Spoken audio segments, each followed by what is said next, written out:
নমস্কার বন্ধুরা, আরও একটি নতুন ভিডিওতে আপনাদের সবাইকে স্বাগত।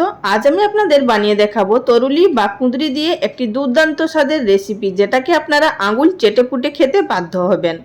চলুন তাহলে শুরু করা যাক আজকের এই ভিডিওটি।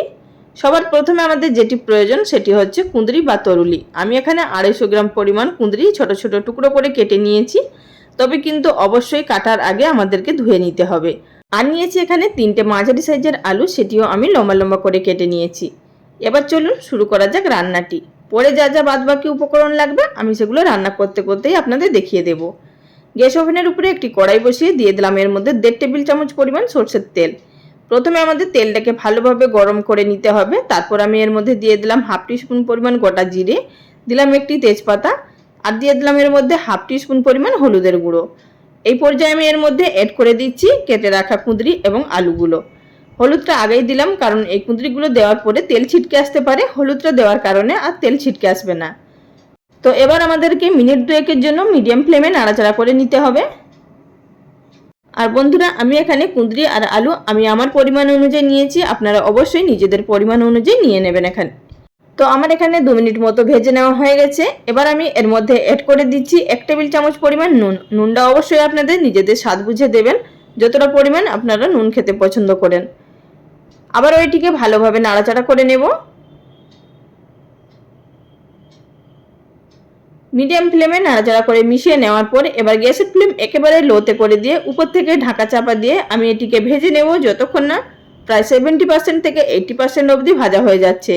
ততক্ষণে আমরা একটি মশলা তৈরি করে নেব। তার জন্য অপর দিকে নিয়েছি 2 টেবিল চামচ পরিমাণ পোস্ত, নিচ্ছি 1/2 টিস্পুন পরিমাণ গোটা জিরে, দিয়ে দিচ্ছি 2 থেকে 3টে কাঁচা লঙ্কা। এবার একটি ফাইন পেস্ট তৈরি করে নেব, তবে আমি এটিকে শিলে বেটে নিচ্ছি, আপনারা চাইলে মিক্সিতে বেটে নিতে পারেন।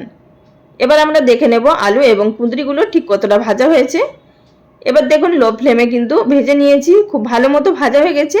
তবে কিন্তু আমি এখানে মাঝখানে 2 থেকে 3 বার ঢাকা তুলে নাড়াচাড়া করে নিয়েছি। আপনারাও অবশ্যই করে নেবেন, তা না হলে কিন্তু তলার দিকে লেগে যেতে পারে। আর এই পর্যায়ে আমাদের দিয়ে দিতে হবে আগে থাকতে বেটে রাখা পোস্ত, কাঁচা লঙ্কা এবং জিরে।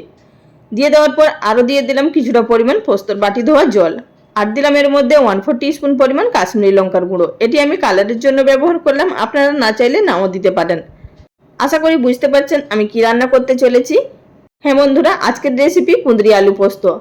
আপনারা অনেকেই কুঁদরি আলু পোস্ত খেয়েছেন, আবার অনেকেই খাননি। যারা খেয়েছেন তারা তো এর টেস্ট জানেনই, আর যারা খাননি তারা অবশ্যই একবার হলেও ট্রাই করবেন। এটি খেতে অপূর্ব লাগে, বিশেষ করে ডাল ভাতের সঙ্গে খেতে দুর্দান্ত লাগে। আপনি এটি নিরামিষের দিনেও বানিয়ে নিতে পারেন, আবার আমিষের দিনে পেঁয়াজ দিয়েও বানিয়ে নিতে পারেন। আর এই পোস্ত বাটাটা দিয়ে লো ফ্লেমে আমি মিনিট 3-4 জন্য এটিকে নাড়াচাড়া করে কষিয়ে নিলাম। খুব বেশিক্ষণ ধরে কিন্তু আর কষানো যাবে না, কারণ পোস্ত যদি বেশি ভাজা হয় তাহলে কিন্তু টেস্ট নষ্ট হয়ে যাবে। এই পর্যায়ে আমি এর মধ্যে অ্যাড করে দেব পরিমাণ মতো জল। আপনারা যতটা গ্রেভি খেতে পছন্দ করেন সেই অনুযায়ী জলটা দেবেন, তবে আমি এখানে গ্রেভি করব না, শুকনো শুকনোই করব, তাই এখানে জলের পরিমাণটা কম ব্যবহার করছি। আমি এখানে 1/2 কাপ পরিমাণ জল ব্যবহার করলাম, শুধুমাত্র কুঁদরি এবং আলুটা যেটুকু সেদ্ধ হতে বাকি আছে ততটা সেদ্ধ হওয়ার জন্য। আবার ওইটিকে নাড়াচাড়া করে মিশিয়ে নেব এবং মিডিয়াম ফ্লেমে এটিকে ফুটে আসা অবধি অপেক্ষা করব।